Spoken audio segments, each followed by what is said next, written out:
This week's episode of Tokyo Ghoul doesn't have nearly as much gore as it isn't nearly as crazy as the other episodes, but you'll learn a lot of useful information, and Kaneki becomes a big brother.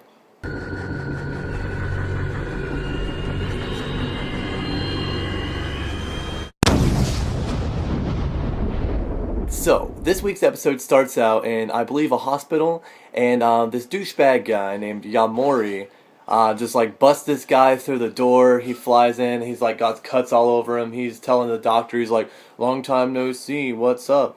And then you see these two women, a little girl and a woman, and they're all scared as shit, freaking out.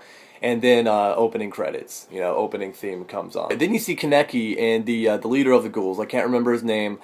They're sitting there making coffee. He's teaching Keneki how to do it, kind of like he's his dad or something. Just like just swirl slowly, don't go too fast, and teaching him how to make coffee that ghouls can enjoy. Then Kaneki walks out of the back room into the main area because he's working at the coffee shop now.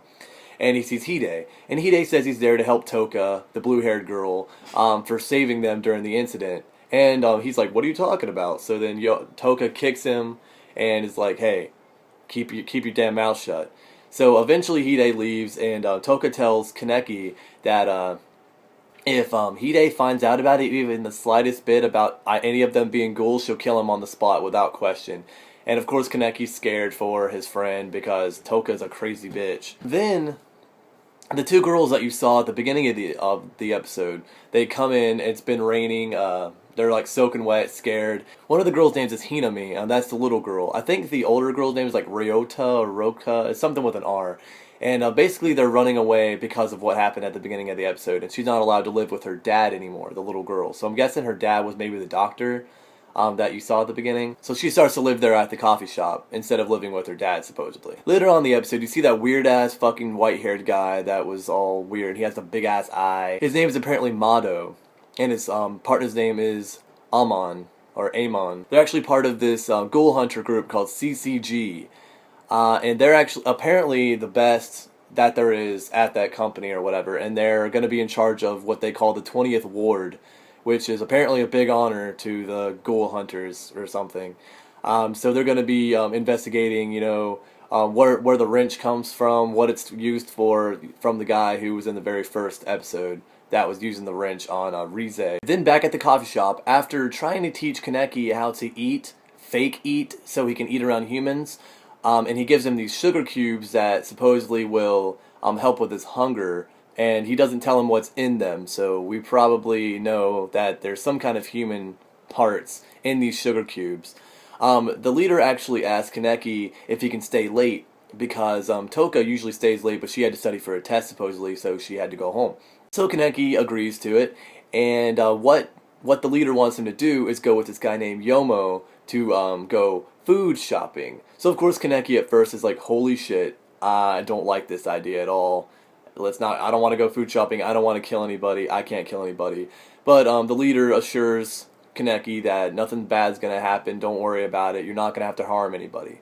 So so Yomo is being really quiet and doesn't want to talk to Kaneki when he's asking him questions. But they eventually get to the drop-off point, and you see a red car there, so I'm thinking, okay, someone's gonna pass off a package or something.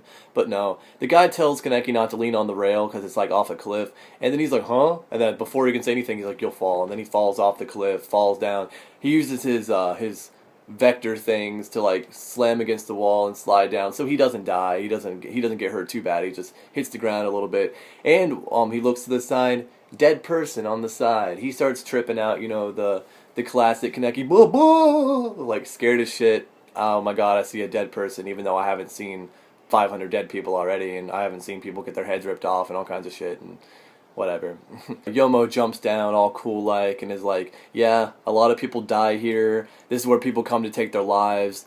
Our organization, we don't kill people to get food for people who can't fight. We just take these suicide victims and we eat them. So he tells Kaneki to pack him up. Kaneki doesn't do it, so he starts packing him up. Yet again, back to the coffee shop. The leader tells Kaneki that he needs to get a mask, and I'm guessing that this is going to be the mask that you see in most of the promos and the pictures and stuff. It looks like a weird bondage mask that has one of the eyes cut out, and it has like the zipper for the mouth. They actually need to go to this guy named Uta, He's a really cool looking guy. He has a bunch of tattoos. His eyes are already gold out. He has his ears stretched, has some, some piercings up here, and he's a really weird, creepy guy. Like when he first gets there, he's like just sitting there, like perched up on like this mask stand, like under a blanket, and scares the shit out of Kaneki.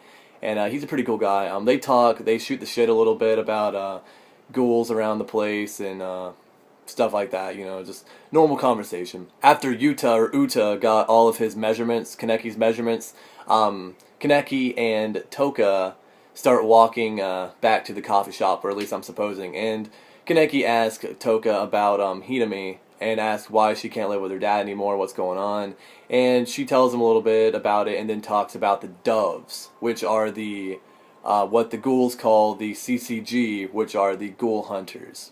Then you see the ghoul hunters, the CCG, the doves, start beating the living shit out of these ghouls, asking them questions about what they know even more, just like, hey, what the fuck do you know? Cutting them, like, using a briefcase or something, they cut them in half, cut their heads off, all kinds of stuff. And it's pretty crazy. Then, you guessed it, back at the coffee shop, woo! Kaneki walks in on Hinami eating, and it's a bunch of censorship. There's a bunch of censor over the table where you can't see anything, and then you just see her eyes gold out, and there's blood all over her face, and there's a big black line of blur, or so you can't see the human body or whatever's laying there on the table. And he gets all embarrassed because he's like, oh no, I've never seen a dead person before, and then he falls and runs out the door. Some guy that's working at the coffee shop gives him a cup of coffee, says, here, take this into Hinami, apologize to her if she can drink it. So he walks back in there, apologizes. She said it's cool. Ask him who he is, what he is. He tells her that he's part human, part ghoul. And then they start talking about a book that she's reading. I can't remember the name of the book, but it's something about summer, something about flowers, or something. I can't remember.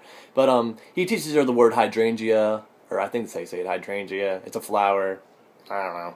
She just, is pretty stoked about him teaching her words and all these pretty sounds and whatever. So he eventually is like, you know what?